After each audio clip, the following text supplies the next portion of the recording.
Hello friends, నేను మీ JD. Welcome to Bigg Boss updates. మొత్తానికైతే 83 డే ఫస్ట్ ప్రోమో వచ్చింది.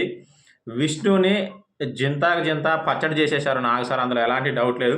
కానీ విష్ణు కూడా ఏం తగ్గలేదు. లా పాయింట్లు లాగి ఎక్కడ చిన్న ఏమైనా ఉన్నాయో లొసుగులు చూసి మరి నాగ్ సార్ని ఎలిమినేట్ చేసినట్టు కనిపించింది. విష్ణుకి ఇంత టాలెంట్ ఎక్కడి నుంచి వచ్చిందో నాకు తెలిసి ఎవరైనా హెల్ప్ చేసి ఉంటారు అనుకుంటా. ఎందుకంటే మనం చూసాము విష్ణుకి రోహిణికి జరిగిన మధ్య వాగ్వాదం. సో దాంట్లో కన్ఫెషన్ రూమ్లోకి పిలిచి మాట్లాడితే ఇక విష్ణు ఏమంటుందంటే, మీరే చెప్పారు కదా సార్ సిచ్యువేషన్ వచ్చినప్పుడు అని చెప్పేసి ఆడ దొరికిందేమో నాకు అర్థం కాలేదు.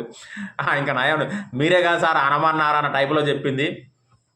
క్యారెక్టర్ లెస్ అన్నందుకు, సారీ నీ క్యారెక్టర్ ఏంటో తెలుసు అన్నందుకు నేను క్యారెక్టర్ లెస్ అని అలాంటి పదాలు ఏం వాడలేదు కదా సార్ అని చెప్పేసి అద్భుతంగా వాదించి లాయరు వామ్మో నాగార్జున సార్ గట్టిగా ఇచ్చారు. మరి అంటే క్యారెక్టర్ ఏంటో తెలుసు అంటే అర్థం ఏంటమ్మా? విష్ణు నమస్కారాలు, కళామ తల్లి ముద్దు బిడ్డ, నిజంగా నీలో చాలా కళ ఉంది.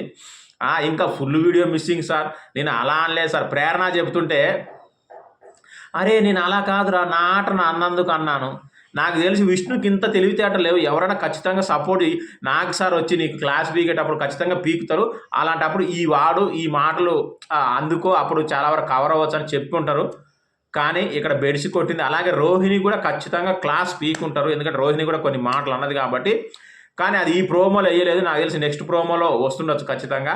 సో ఓవరాల్గా ఎట్లా చూసుకున్నా విష్ణుది తప్పు ఆడ ఆల్ క్లియర్గా తెలుస్తూ ఉంది. మరి మీరేమంటారు? వచ్చే వారంలో అంటే నెక్స్ట్ వీక్ విష్ణు ఎలిమినేట్ అయిద్దా లేదా ఇలాంటి సంఘటన వల్ల ఏమనుకుంటున్నారో కామెంట్ చేయండి.